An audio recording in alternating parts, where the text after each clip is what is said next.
ಸನ್ಮಾನ್ಯ ಸಭಾಧ್ಯಕ್ಷರೇ, ಮಾನ್ಯ ಸದಸ್ಯರ ಎಲ್ಲ ಪ್ರಶ್ನೆಗಳಿಗೆ ವಿವರವಾದಂಥ ಉತ್ತರ ಕೊಟ್ಟಿದ್ದೀನಿ.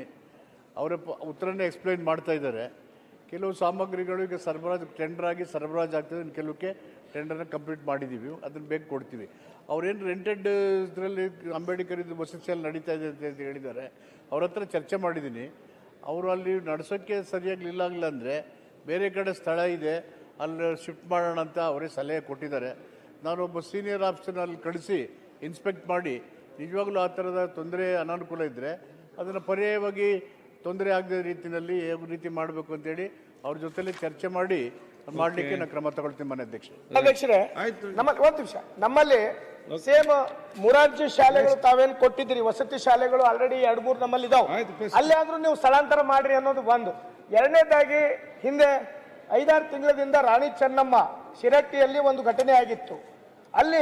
ಅಲ್ಲಿರುವಂಥ ವಿದ್ಯಾರ್ಥಿಗಳಿಗೆ ಚಪಾತಿ ರೊಟ್ಟಿಗಳು ನೀಡಿಲ್ಲ ಅಂತೇಳಿ ಅಲ್ಲಿರೋ 5 ಸಿಬ್ಬಂದಿಗಳನ್ನ ನಾನು ಅವತ್ತಿನ ದಿನ ಇದೊಂದ್ಸಲ ತಪ್ಪಾಗಿದೆ, ಆ ಸಿಬ್ಬಂದಿಗಳನ್ನ ತೆಗಿಬೇಡಿ, ಇನ್ನೊಂದ್ಸಲ ವಾರ್ನಿಂಗ್ ಕೊಡಿ ಅಂತ ಅವತ್ತು ಸಹಿತ ಕೇಳಿದ್ದೆ. ತದನಂತರ ನಮ್ಮೆಲ್ಲ ಅಧಿಕಾರಿಗಳು ಬಂದು ಕಾಂಟ್ರಾಕ್ಚುಯಲ್ ಬೇಸಿಸ್ ಮೇಲೆ ಕೆಲಸ ಮಾಡುವಂತ ಸಿಬ್ಬಂದಿಗಳನ್ನ ನೀವು ತೆಗೆದ್ರಿ, ಅದಕ್ಕೆ ನಾನು ಸ್ವಾಗತ ಇದೆ, ನೀವು ತೆಗೆದ್ರಿ. ಆಮೇಲೆ ನಮ್ಮ ಅಧಿಕಾರಿಗಳು ಮರು ಆದೇಶ ಮಾಡ್ತಾರೆ, ಒಬ್ಬರಿಗೆ ಬೇರೆಯವ್ರನ್ನ ತಗೊಳ್ಳಿ ಅಂತ ಮರು ಆದೇಶ ಮಾಡ್ತಾರೆ ಹೊಸಬರನ್ನ. ತದನಂತರ 2 ತಿಂಗಳು ಬಿಟ್ಟು ಅದೇ ಅಧಿಕಾರಿಗಳು ಅವ್ರು ನೀವು ಯಾರನ್ನ ಹಿಂದೆ ಕೆಲಸ ಮಾಡಿದ್ರು ಅವ್ರನ್ನ ಅನುಕಂಪ ಆಧಾರಿತವಾಗಿ ತಗೋಬೇಕು, ತಗೊಂಡಿದ್ರ ಬಗ್ಗೆ ಮಾಹಿತಿ ನಮಗೆ ಸಲ್ಲಿಸ್ಬೇಕಂತೇಳಿ ನಮ್ಮ ಅಧಿಕಾರಿಗಳು ಆದೇಶವನ್ನು ಕೊಡ್ತಾರೆ. ಹಾಗಾದ್ರೆ ಏನ್ ಮಾಡ್ಬೇಕು, ಇದ್ರ ಬಗ್ಗೆ ಒಂದು ನಿರ್ಣಯವನ್ನು ನೀವು ತಗೋಬೇಕಲ್ಲ. ನೀವು ಅಧಿಕಾರಿಗಳು ಯಾವಾಗ ಬೇಕಾದಾಗ ನಿಮ್ಮ ಅಧಿಕಾರಿಗಳು ಆದೇಶವನ್ನು ಹೊರಡಿಸಬಹುದಾ? ಒಂದು ಕಾಂಟ್ರಾಕ್ಚುಯಲ್ ಬೇಸಿಸ್ ಮೇಲೆ ಇರುವಂತ ವರ್ಕರ್ಸ್ ತೆಗಿ ಅಂತ ಹೇಳೋರು ನೀವೇ, ಮತ್ತೆ ವಾಪಸ್ 2 ತಿಂಗಳು ಬಿಟ್ಟು ಅವ್ರನ್ನ ತಗೊಳ್ಳಿ ಅಂತ ಹೇಳೋರು ನೀವೇ. ಇದರ ಬಗ್ಗೆ ನಮ್ಮ ಅಧಿಕಾರಿಗಳು ಇದು ನಡೀತಾ ಇರುವಂತ ಏನು ಅವ್ರು ಉತ್ತರ ಕೊಡ್ತಾ ಇದ್ರೆ ಆ ನಡೆ ಸರಿಯಲ್ಲ. ಅವರ ರಿಕ್ವೆಸ್ಟ್ ಮೇಲೆ ಆನ್ ಕಂಪ್ಯಾಷನ್ ಅಲ್ಲೇ ಇರಲಿ ಅಂತ ಹೇಳಿದ್ರು, ಇರಿಸಿದ್ವಿ. ಪುನಃ ಅವ್ರದೇ ಇದ್ರ ಮೇಲೆ ಮತ್ತೆ ಅಗೇನ್ ಕಂಪ್ಯಾಷನ್ ಮೇಲೆ ಇನ್ನೊಂದು ಕಂಪ್ಯಾಷನ್ ಹೇಳಿದ್ರು, ಮಾಡಿದ್ದಾರೆ. ಈಗಿರೋ ನಮ್ಮ ಅಧಿಕಾರಿಗೆ ಇನ್ಸ್ಪೆಕ್ಷನ್ ಕಳಿಸ್ತಿರಲ್ಲ ಆ ರೆಂಟೆಡ್ ಇದ್ರಲ್ಲಿ ನೋಡೋದಕ್ಕೆ, ಸ್ಥಳಾಂತರ ಮಾಡಲಿಕ್ಕೆ. ಇದನ್ನು ಎಲ್ಲನೂ ಕೂಲಂಕುಷವಾಗಿ ಪರಿಶೀಲನೆ ಮಾಡಿ ಏನು ಸೂಕ್ತ ಕ್ರಮ ತಗೋಬೇಕು ಅನ್ನೋದು ಖಂಡಿತವಾಗಿ ತಗೊಳ್ಳಿಕ್ಕೆ ನಾನು ಸೂಚನೆ ಕೊಡ್ತೀನಿ. ಮುರಾರ್ಜಿ ಶಾಲೆಗೆ ಅನುದಾನವನ್ನು ಕೊಟ್ಟಿದ್ದಾರೆ ಹೊಸದಾಗಿ ಬಿಲ್ಡಿಂಗ್ ಮಾಡಲಿಕ್ಕೆ. ನಮ್ಮ ಸಚಿವರಿಗೆ ಒಂದು ಅಭಿನಂದನೆ, ನಮ್ಮ ಕ್ಷೇತ್ರದ ಪರವಾಗಿ ಅವರಿಗೆ ಅಭಿನಂದನೆ. ಲಕ್ಷ್ಮೀ ಬಾಲ್ಕರ್ ಚಿಕ್ಕೆ ಗುರುತಿನ ಪ್ರಶ್ನೆ 1683 ಮಾನ್ಯ ಮಹಿಳಾ ಮತ್ತು ಮಕ್ಕಳ ಕಲ್ಯಾಣ ಅಭಿವೃದ್ಧಿ ಸಚಿವರಿಗೆ ಕೇಳಲು ಬಯಸ್ತೀನಿ. ಸನ್ಮಾನ್ಯ ಸಭಾಧ್ಯಕ್ಷರ ಉತ್ತರವನ್ನು ಒದಗಿಸಲಾಗಿದೆ. ಮಾನ್ಯ ಅಧ್ಯಕ್ಷರೇ ಉತ್ತರವನ್ನು ಒದಗಿಸಿದ್ದಾರೆ.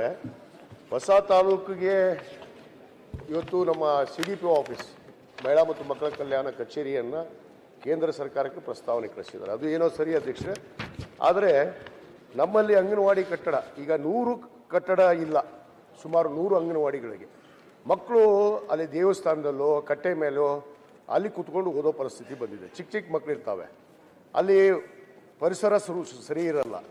ಅದಕ್ಕೆ ನಾನು ತಮ್ಮ ಮೂಲಕ ಮಾನ್ಯ ಸಚಿವರಿಗೆ ಒತ್ತಾಯ ಮಾಡೋದೇನೆಂದರೆ, ಬೇಗನೆ ಆ ಅಂಗನವಾಡಿ ಕಟ್ಟಡಕ್ಕೆ ಜಾಗ ಕೊಡಿಸ್ಬೇಕು, ಜಾಗಕ್ಕೂ ದುಡ್ಡು ಕೊಡಬೇಕು ಮತ್ತು ಕಟ್ಟಡಕ್ಕೆ ದುಡ್ಡನ್ನು ಬಿಡುಗಡೆ ಮಾಡಬೇಕು ಅಂತ ನಾನು ಒತ್ತಾಯ ಮಾಡ್ತೀನಿ. 2.5 ವರ್ಷದಲ್ಲಿ ಬಹಳಷ್ಟು ಅಂಗನವಾಡಿ ಕಟ್ಟಡಗಳನ್ನು ನಾವು ಪ್ರಾರಂಭ ಮಾಡಿದ್ವಿ ಮತ್ತು ಮುಗಿಸಿದ್ವಿ. ಹಳೆ ಪೀರಿಯಡ್ನಲ್ಲಿ ಏನು ಕುಂಠಿತವಾಗಿ ಸಾಗ್ತಾ ಇತ್ತು ಅಂಗನವಾಡಿ ಕಟ್ಟಡಗಳನ್ನು ಅವನ್ನೆಲ್ಲ ಭಾಳಷ್ಟು ಕ್ಲಿಯರ್ ಕೂಡ ಇಲ್ಲಿವರೆಗೆ ಮಾಡಿಸಿದ್ದೇವೆ. 2023-24ರಲ್ಲಿ ಭಾಳಷ್ಟು ಅಂಗನವಾಡಿ ಕಟ್ಟಡಗಳನ್ನು ಕೊಟ್ವಿ. ಅದು 24-25ರಲ್ಲಿ ಸ್ವಲ್ಪ ಕಡಿಮೆ ಆಗಿದೆ. ಅವರು ಹೇಳಿದ ಹಾಗೆ ನಿವೇಶನ 100 ಅಂಗನವಾಡಿ ಕೇಂದ್ರಗಳು ಬಾಡಿಗೆ ಕಟ್ಟಡದಲ್ಲಿ ನಡೀತಾ ಇದ್ದಾವೆ ಮತ್ತು ಸ್ವಂತ ನಿವೇಶನಕ್ಕೆ ಹಣನೂ ಕೊಡಬೇಕು ಮತ್ತು ಕಟ್ಟಡ ಕಟ್ಟಲಿಕ್ಕೆ ಹಣನೂ ಬಿಡುಗಡೆ ಮಾಡಬೇಕು ಅಂತ ಹೇಳ್ತಾರೆ. ತಮ್ಮ ಗಮನಕ್ಕೆ ತಮ್ಮ ಮುಖಾಂತರ ಅವ್ರಿಗೆ ಹೇಳಲಿಕ್ಕೆ ಬಯಸ್ತೇನೆ, ನಾವು ಏನು ಹಳ್ಳಿಗಳಲ್ಲಿ ನಿವೇಶನವನ್ನು ಕೊಡಬೇಕು, ನಮಗೆ ರೆವಿನ್ಯೂ ಡಿಪಾರ್ಟ್ಮೆಂಟ್ಗೂ ಬರೆದಿದ್ದೀವಿ ಮತ್ತು ಸಂಬಂಧಪಟ್ಟಂತೆ ಎಲ್ಲ ಜಿಲ್ಲಾಧಿಕಾರಿಗಳಿಗೆ ಈಗಾಗಲೇ ಪತ್ರವನ್ನು ಬರೆದಿದ್ದೀವಿ. 2-3 ಸರಿ ವಿಡಿಯೋ ಕಾನ್ಫರೆನ್ಸ್ ಮಾಡಿ ಬಹಳಷ್ಟು ಜಿಲ್ಲಾಧಿಕಾರಿಗಳು ಇಂಟ್ರೆಸ್ಟ್ ತೆಗೆದುಕೊಂಡು ನಮ್ಮ ಅಂಗನವಾಡಿ ಕಟ್ಟಡಕ್ಕೆ ನಿವೇಶನಗಳನ್ನು ಈಗಾಗಲೇ ಮಂಜೂರು ಮಾಡಿದ್ದಾರೆ. ಹಳ್ಳಿಗಳಲ್ಲಿ ನಾವು ನಿವೇಶನಕ್ಕೆ ದುಡ್ಡನ್ನು ಕೊಡಲಿಕ್ಕೆ ಆಗೋದಿಲ್ಲ. ಮಾನ್ಯ ಸದಸ್ಯರ ಗಮನಕ್ಕೆ ತರಲಿಕ್ಕೆ ಬಯಸ್ತೇನೆ. ಆದರೆ ಅದೇ ಪಟ್ಟಣದಲ್ಲಿ ನಿವೇಶನಗಳನ್ನು 50% ಸರ್ಕಾರದ ವತಿಯಿಂದ 50% ದುಡ್ಡನ್ನು ಕಟ್ಟಬಹುದು ಅಂತ ನಾವು ಮೊನ್ನೆ ಬಜೆಟ್ನಲ್ಲಿ ಕೂಡ ಅದನ್ನು ಘೋಷಣೆ ಮಾಡಿದ್ದಾರೆ. ಏನು ತಾವು ಹೇಳಿದ್ರಿ ನನ್ನ ಗಮನಕ್ಕೆ ಖಂಡಿತವಾಗ್ಲೂ ಇದೆ. ಮಂದಿರದಲ್ಲಿ ಆಗಿರ್ಬೋದು ಅಥವಾ ಕಟ್ಟೆಗಳ ಮೇಲೆ ಆಗಿರ್ಬೋದು, ನಮ್ಮ ರಾಜ್ಯದಲ್ಲಿ ಸುಮಾರು 69,000ಕ್ಕಿಂತ ಜಾಸ್ತಿ ಅಂಗನವಾಡಿಗಳು ನಡೆಯುವಂಥ ಹಂತದಲ್ಲಿ ಒಂದು 8ರಿಂದ 10,000 ಈ ರೀತಿ ಹೆಚ್ಚು ಕಡಿಮೆ ಆಗಿದೆ. ಅದು ಕೂಡ ಬೇರೆ ಬೇರೆ ಯುವಕ ಸಂಘದ ಕಟ್ಟಡದಲ್ಲಿರ್ಬೋದು, ಸಮುದಾಯ ಭವನದಲ್ಲಿರ್ಬೋದು, ಶಾಲಾ ಕಟ್ಟಡಗಳಲ್ಲಿ ಕೂಡ ನಡೀತಾ ಇದ್ದಾವೆ. ಇನ್ನು 3,500 ಕಟ್ಟಡಗಳು ಬಾಡಿಗೆ ಕಟ್ಟಡದಲ್ಲಿದ್ದಾವೆ, 3,500 ಅಂಗನವಾಡಿಗಳು. ಅವನು ಕೂಡ ಆದಷ್ಟು ಬೇಗ ತಾವು ಹೇಳಿದ ಹಾಗೆ ನಿವೇಶನದ ಲಭ್ಯತೆಯನ್ನು ನೋಡಿಕೊಂಡು ಆದಷ್ಟು ಬೇಗ ಕಟ್ಟಡ ಕಟ್ಟಲಿಕ್ಕೆ ನಾನು ಹಣವನ್ನು ಬಿಡುಗಡೆ ಮಾಡ್ತೀನಿ. ಈಗ ಕೆಲವಷ್ಟು ಈಗಾಗಲೇ ನಾವು ಗ್ರಾಮೀಣ ಮಟ್ಟದಲ್ಲಿ ಕೆಲವಷ್ಟು ಜಾಗೆಯನ್ನು ಹುಡುಕಿ ನಾವು ಈಗಾಗಲೇ ಪ್ರಸ್ತಾವನೆ ಸಲ್ಲಿಸಿದ್ದೀವಿ. ತಮಗೂ ಕೂಡ ನಾನು ಪತ್ರ ಕೊಟ್ಟಿದ್ದೀನಿ.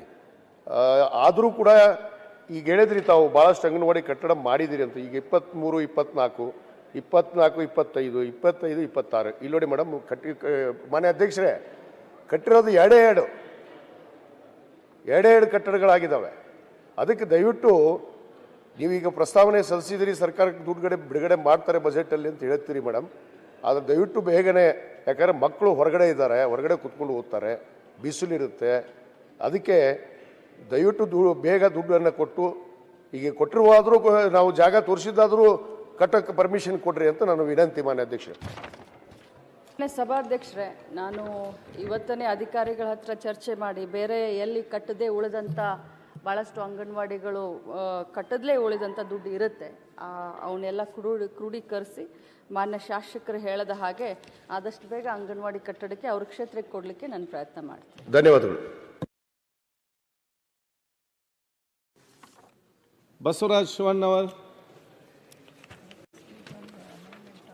ಮಾನ್ಯ ಅಧ್ಯಕ್ಷರೇ, 1474ನೇ ಪ್ರಶ್ನೆಯನ್ನೇ ಮಾನ್ಯ ಕೃಷಿ ಸಚಿವರನ್ನು ಕೇಳಲಿಕ್ಕೆ ಬಯಸ್ತೀನಿ. ಮಾನ್ಯ ಅಧ್ಯಕ್ಷರೇ, ಉತ್ತರವನ್ನು ಒದಗಿಸಲಾಗಿದೆ. ಮಾನ್ಯ ಅಧ್ಯಕ್ಷರೇ, ಮಾನ್ಯ ಕೃಷಿ ಸಚಿವರು ಉತ್ತರವನ್ನು ಕೊಟ್ಟಿದ್ದಾರೆ. ಬೇಡಿಕೆ ಪ್ರಮಾಣ ಭಾಳ ಐತಿ. ಸರ್ಕಾರದಲ್ಲಿ ಇರ್ತಕ್ಕಂಥ ಅನುದಾನವನ್ನು ಈಗಾಗಲೇ ನಾವು ಕೊಟ್ಟಿದ್ದೇವೆ. ಹೆಚ್ಚಿನ ಅನುದಾನಕ್ಕಾಗಿ ಕೇಂದ್ರ ಸರ್ಕಾರಕ್ಕೆ ಕಳಿಸೇವೆ ಅಂತ ಮಾನ್ಯ ಸಚಿವರು ತಿಳಿಸ್ಯಾರ.